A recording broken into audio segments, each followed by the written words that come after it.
Muito bem, minha gente, nós vamos falar aqui hoje de duas notícias que vieram em sequência.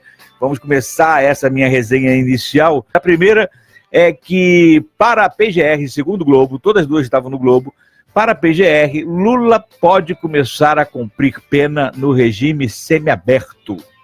Então, a primeira notícia, pouco perto do final da tarde, início da noite, entrou esta notícia pela agência de notícias Globo. E vim aqui, para a PGR, Lula pode começar a cumprir pena no regime semiaberto. A segunda notícia, já agora atravessando e entrando a madrugada, e esse que vos fala passa a madrugada acordado, entrou a seguinte notícia, ainda do mesmo tema. Defesa de Lula pede absolvição e anulação do caso do sítio de Atibaia. Não vai conseguir. Agora, o mais interessante é o seguinte, primeiro eu quero que os ouvintes fiquem atentos, e a gente fala todo dia sobre isso aqui na rádio, a gente fala constantemente isso aqui na rádio, parece que a gente não tem outro assunto, mas eu preciso que vocês entendam como é importante nós ficarmos atentos às manipulações ou às tentativas de manipulação do povo brasileiro, da audiência, das pessoas que dependem para se manter informadas, das mídias, né? Sejam elas televisivas, a mídia de rádio, o jornal, a internet ou coisa que o valha.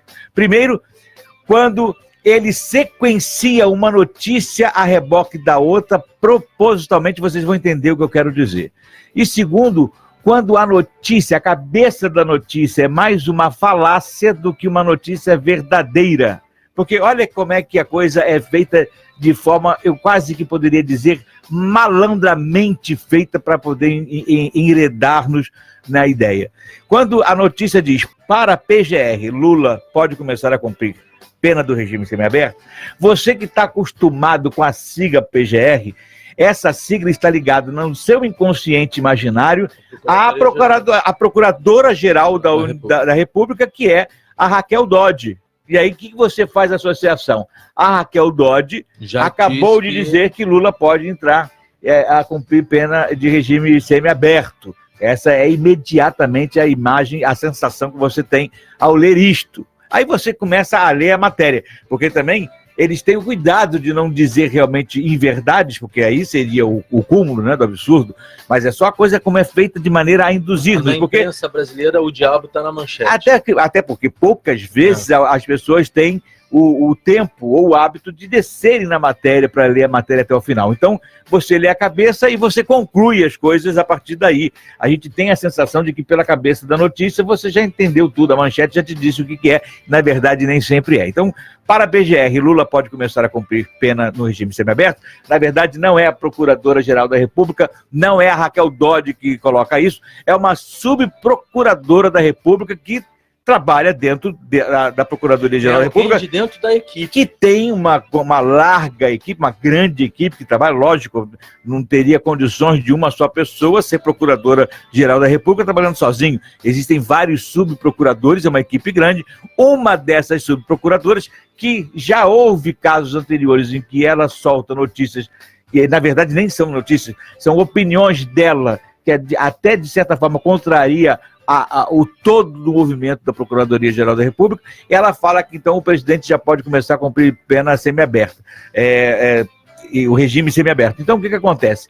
Gera um murmurinho, o Lula vai sair, o Lula pode sair e tudo mais. Só que acontece o seguinte, ela se baseia nesse espectro da possibilidade do regime semiaberto, considerando que a pena foi reduzida pelo STJ há alguns meses atrás de 12 para 8 anos, a densidometria foi alterada da pena de 12 para 8, segundo os desembargadores do STJ, e aí, em função disso, ele já está cumprindo pena desde o ano passado, 1/6 da pena, bons comportamentos, não sei o que, ele progride de pena, progride de regime, né? É assim que funciona a progressão do regime. Tecnicamente, haveria uma possibilidade dessa progressão ser dada. Ponto. Uhum. Só que tem um caso, um pequeno enclave, um pequeno impedimento, uma pequena objeção nessa história toda. Existe um outro processo, porque esse processo em que ele foi reduzida a pena, é o processo do triplex. Mas acontece que no processo do sítio de Atibaia, onde ele também já foi condenado pelos mesmos 12 anos e um mês, pela mesma turma da quarta região do TRF. Essa não foi alterada. Não. Ele continua condenado a 12 anos e um mês.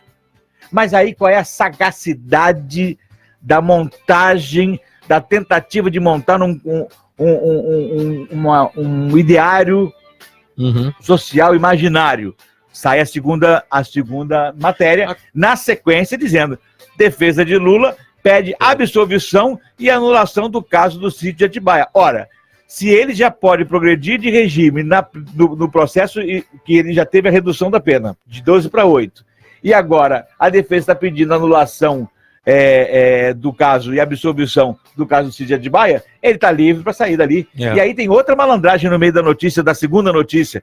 Como ele não mora em Curitiba, ele teria que ser passado de regime semiaberto para regime aberto, já que ele não teria domicílio em Curitiba e não pode ali cumprir regime semiaberto. Ou seja, como ele não mora ali, como ele está preso no lugar errado, ele é obrigado a ser colocado logo de regime aberto. Agora você vê como só para completar, o engendramento da coisa, como é feita, para gerar na opinião pública o sentimento de que logo o Lula vai sair e alguém vai capitanear essa luta, essa cruzada que a mídia tem feito para tentar desarticular, destronar, desorientar o governo que está aí eleito. E aí em seguida vem a manchete dizendo que a defesa de Lula pede a impugnação do julgamento do sítio. Que aí, se impugna do sítio... Acabou o assunto, ele está livre. Só que se esquecem de um outro dado... Ainda tem outros dois processos.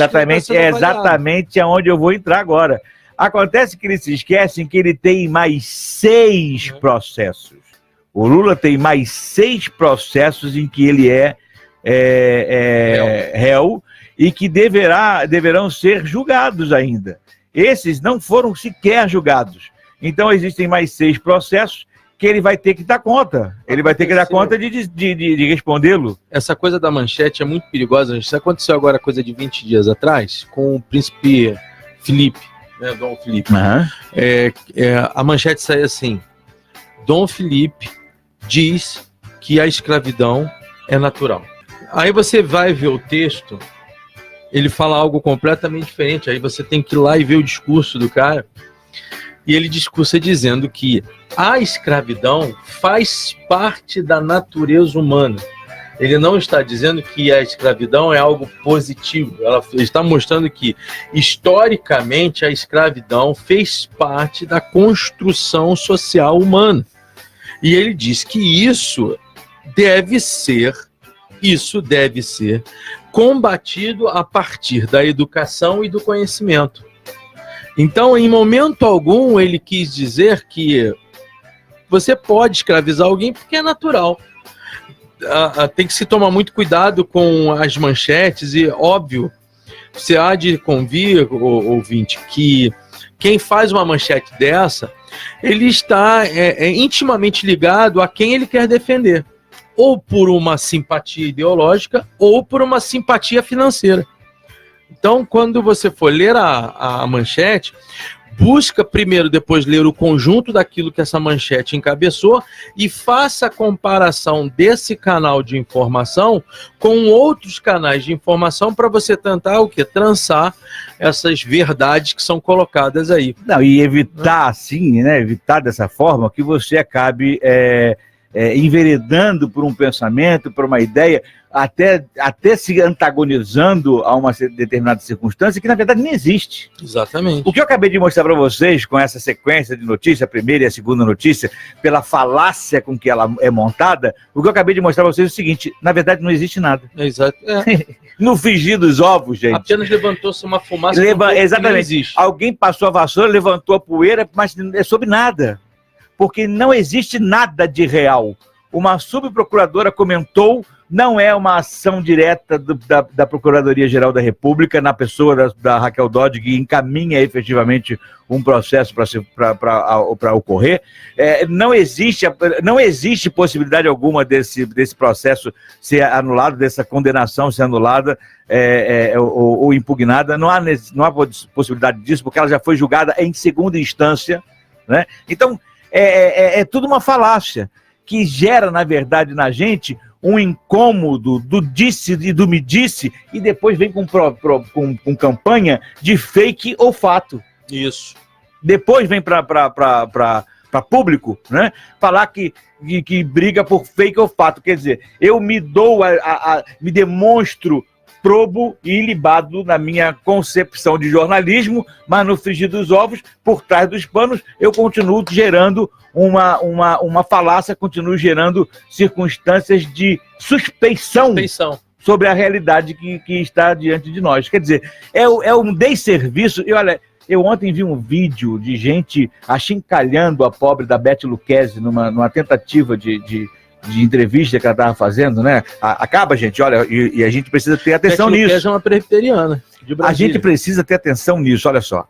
O repórter que está lá realizando o seu trabalho, gente, nada tem a ver com o direcionamento que a emissora ou a diretoria de jornalismo estabelece para seguir. O que aconteceu com aquele repórter da Jovem Pan também em São Paulo? A gente precisa ter a noção de que eles são tão trabalhadores como todos nós que estamos tentando ganhar o pão de cada dia.